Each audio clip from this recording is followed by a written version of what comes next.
अच्छा, अब इसमें मेरे माइंड में ये भी सवाल आता है कि कुछ वालिदैन जो हैं शेयर भी करते हैं, लेकिन वो प्यार और उसकी डोज एक्स्ट्रा हो जाती है और बच्चे आउट ऑफ कंट्रोल भी हो जाते हैं। यस, आप इस पॉइंट को कैसे? मैं बताती हूँ इसका। ये बड़ा आपने इम्पोर्टेंट चीज़ हाईलाइट की है कि देखें, जैसे होता है ना, हम कहते हैं कि प्राउडनेस में और तकब्बर में एक हेयर लाइन डिफरेंस होता है, वैसे ही कॉन्फिडेंस में और ओवर कॉन्फिडेंट और स्मार्ट में, ओवर स्मार्टनेस में भी हेयर लाइन फ़र्क होता है। आप कॉन्फिडेंस जरूर दें, कंट्रोल फिर भी रखें अपने पास। Final authority is always a father, always a leader. Check रखें उन पे, और उनको पता होना चाहिए कि बाप की कहाँ लिमिट हम क्रॉस कर गए हैं। जब तक आप उन्हें वो नहीं बताएंगे, उनको नहीं पता चलेगा। और ये बहुत नॉर्मल मैंने देखा है, स्कूलों में ऐसे हैं जी, बिल्कुल है। बच्चे जो हैं वो ओवर स्मार्ट होके बिहेव करते हैं। बच्चों को पता है कि जी हमारे पास बड़ी बड़ी गाड़ियां हैं, ड्राइवरों को बाकायदा बच्चे ड्राइवरों को पैसे दे के अपनी मर्जी का काम ले लेते हैं, बिकॉज उनके पास पैसे होते हैं। ये मैं कहूँगी ज़रूर वालिदैन से, अपने बच्चे को गैर ज़रूरी पैसे ना दें। उनकी ज़रूरतें सारी पूरी करें, ज़रूरतें सारी पूरी करें। भले आपके ड्रॉर में ढेर सारा कैश पड़ा हुआ है, उसको ज़रूरत है, वो आपको ज़रूरत बताए और वो ज़रूरत आप इसकी पूरी करवाएं, दें उसको, लेकिन उतने ही दें जितने ज़रूरत के हैं। आप बार बार दें उसको। आपने अगर पॉकेट मनी देना है, आप ढेर सारे 15-20 हज़ार इकट्ठा उसको मत पकड़ाएं। एक तो आप उसको खुद को आजमाइश में डाल रहे हैं, दूसरा आप कहेंगे कि अच्छा वो 2 दिन के बाद फिर कहेगा ख़त्म हो गए हैं, फिर उसको झूठ बोलने की आदत पड़ जाएगी। वो कहीं और उसने गलत इस्तेमाल कर लिए होंगे, वो कहेगा वो तो चोरी हो गए। हाँ, फिर वो दोस्त हिस्सा मिल जाते हैं, वो पार्टी हो जाती है। तो वो उसमें सारा कुछ वो गलत हो जाता है। आप बच्चे को आजमाइश में ना डालें। ये जो माँ बाप ढेर सारे पैसे दे देते हैं ना बच्चों को, वो नहीं देने चाहिए। वो आप उनके साथ अच्छा नहीं कर रहे, बुरा कर रहे हैं। आप उनको देखें ना, एक भूखा शेर है, उससे खाना रख दो, कोई चीज रख दो, कैसे आप एक्सपेक्ट करेंगे वो नहीं खाएगा? वो तो खाएगा। तो ये जो बच्चों को आप इस चीज की जब तक अहमियत नहीं दिलाएंगे ना, खुद लिमिट डिफाइन करें, बताएं कि बेटा ये अर्न करके आता है, इसकी वर्थ है। वो आप इजीली दे दोगे। आप एक्स्ट्रा पैम्पर्ड कर देते हो बच्चों को, हर चीज़ दे के आप उन्हें, क्योंकि बच्चे जो है ना वो इंस्टेंट ग्रेटिफिकेशन चाहते हैं। ये दौर उस चीज़ का आ गया है। लेकिन उनको आप सब्र करना सिखाएं। फ़र्ज़ करें कि मैं अपनी मिसाल अगर दूँ, मेरा बेटा मुझे कहता है कि मुझे इतने पैसे चाहिए, मैं कहती हूँ अच्छा बेटा शाम को बताऊँ, टाइम घेर दे रहे। उस वक्त भी मेरे पर्स में से ही मैंने निकाल के देने हैं। फिर मैं शाम को रिमाइंडर अगर देगा, मैं कहूँगी अच्छा बेटा क्या करना है। फिर तीसरा सवाल मेरा ये होगा, पोस्टपोन हो सकता है, 1-2 दिन निकल सकते हैं। कुछ ना कुछ आगे वो बताएगा कि नहीं इमरजेंसी नहीं है, हो जाएगा, नहीं ऐसे है। इससे आप क्या लेसन दे रहे होते हैं, या मैं क्या दे रही होती हूँ? मैं उसको दे रही होती हूँ कि इतना इजी नहीं है, इधर आपने कहा, इधर हो गया, एकदम से हो गया। आप ज़रूरत है वेट करना सीखें, पेशेंस डेवलप होगा। नो सुनने की आदत पड़ेगी उनको कि कोई चीज़ फौरन नहीं भी पूरी होती, ठीक है ना। ये चीज़ें बच्चों में आपके खुद के जेस्चर, आपकी खुद की डीलिंग ज़रूर उनमें डालती है ये चीज़ें।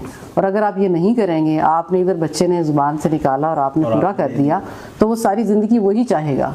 और वो कल को जब अपनी प्रैक्टिकल लाइफ में जाएगा, उसका पेशेंस लेवल ज़ीरो होगा। किसी ऑर्गेनाइजेशन में जाएगा तो वो गलत बॉस बनेगा, किसी जगह जॉब करेगा तो गलत एम्प्लॉय बनेगा, किसी जगह उसकी शादी होगी गलत हस्बैंड बनेगा, क्योंकि आपने उसके ट्रेंड ही इस तरह के सेट कर दिए। अच्छा शहरी नहीं बन सकता। वो अच्छा शहरी नहीं बन सकता, और गलती उसकी नहीं है। गलती आपकी उस प्रोसेस में है ना, आपने उस प्रोसेस में गलती डाली, आपकी इनपुट ही गलत है। बिल्कुल, गलती उसकी नहीं है। उसने अगर कल को बड़े बड़े फैसले करने हैं तो क्यों नहीं आप उसको पहले छोटे छोटे फैसलों में रखें। अब मैं अपने घर की मिसाल दूँ तो बेटे को एक दफ़ा कहना साहब ने मंथली खर्चा दे दिया, और कहा कि घर तुमने चलाना है। वो थोड़ा सा परेशान हुआ, बाबा मैं कैसे करूँगा? मैंने कहा नहीं तुम कर लोगे, करो। अच्छा उसने खर्च चलाया, और वो एक वक्त वो आ गया था कि वो कहता था नहीं आज दाल ही बना लें। फिर कहता था नहीं ये पेट्रोल गाड़ी में डलवाया था, ज़्यादा 2 काम 3 इकट्ठे हो जाए फिर ही गाड़ी लेके जाएंगे। मतलब वो इस हद तक आ गया, लाइटें बुझाता पिटता था। उसमें इतनी ज़्यादा वो चीज़ें यकीन करें, सेंस ऑफ रिस्पॉन्सिबिलिटी। और फिर एक उसको कदर हुई, उसको पता चला कि it's not that much easy कि जो कुछ घर में अवेलेबल हो जाता है उसके पीछे किसी का मेंटल वर्क होता है, फिजिकल वर्क होता है, एफर्ट होती है, तब जाके ये मुमकिन होता है कि हमें पका पकाया खाना मिल जाए, हमें गाड़ी मैसर है, कहीं हमने जाना है। लेकिन ऐसा नहीं है कि आपको कोई लिमिट ही नहीं है, कोई पूछेगा नहीं, आपका जो दिल किया, भले बादशाह की भी औलाद हो, बल्कि अगर देखा जाए तो जितना हम तो पैम्पर्ड ज़्यादा करते हैं, मैंने तो सुना हुआ है कि बादशाह जो होते थे जिन्होंने जानशीं बनना होता था उनको 5-10 साल की ट्रेनिंग के लिए घर से अवे रखते थे, टफ टाइम देते थे। टफ टाइम देते थे। क्यों? उससे जंगें करनी है, उससे लड़ना है। उस वक्त तो फिजिकल वॉर होती थी ना, उसमें बाउंस बैक ताकत। कैसे करेगा, वो कैसे टफ टाइम से लड़ेगा। तो वही अर्ली कॉग्निशन जो हो जाती है, वही सारी ज़िंदगी आपके साथ रहती है। छोटी छोटी चीज़ों में बच्चों को शामिल करें, उनको डिसीजन करने दें। मतलब ये छोटी घर की हैं, ये बाहर की मिसालें नहीं हैं, घर की हैं। बहुत छोटे बेबी से आप सवाल करके देख लें, आपके बेटा आप मेहमान आ रहे हैं, आप क्या करें, रात का टाइम हो गया, वो आपको 100 ऑप्शन देगा। अच्छा फिर खाना नहीं है बेटा, क्या करें? अच्छा आप ऑर्डर करा लें। अच्छा तो आप उनको वो वाली चीज़ दे दें। अच्छा आप उनको सुलाएं कहाँ? अच्छा आप ऐसे कर लें। उनके पास इतना कुछ है आपके साथ शेयर करने को, आप ही नहीं चाहते कि वो आपसे शेयर करें। आप सारे काम खुद करते जाएंगे, उनको इन्वॉल्व नहीं करते। इन द एंड आप एक्सपेक्ट करें कि जी वो हर चीज़ आपकी अंडरस्टैंड करें, आपको अंडरस्टैंड करें, और एक रिमोट कंट्रोल बच्चे बन जाए, वो नहीं बनेंगे। वेरी ट्रू, वो कुछ और बन जाएंगे। अगर आप चाहते हैं कि आपके कहे बगैर आपकी आंख का इशारा वो समझे, तो फिर हर स्टेप आपको मेहनत करनी पड़ेगी, प्रोसेस में शामिल करना। बहुत खूबसूरत। मैम तो की मैसेज क्या होगा आज की पॉडकास्ट? मैं आज का मैसेज ये देना चाहूँगी कि जो बच्चे इस चीज़ का शिकार और वालिदैन ये शिकायत करते हैं कि कहीं ना कहीं वो कॉन्फिडेंस उनमें नहीं है कि वो डिसीजन मेकिंग कर सकें, तो उसके लिए ज़रूरी है कि छोटे छोटे स्टेप्स में उनको डिसीजन मेकिंग में शामिल करें, राय लें, और फिर उनकी राय का एहतराम भी करें, उसको इम्प्लीमेंट भी करें। भले आपका थोड़ा सा नुकसान ही क्यों ना हो जाए, आप उसको बहुत बड़ा सबक सिखा जाएंगे।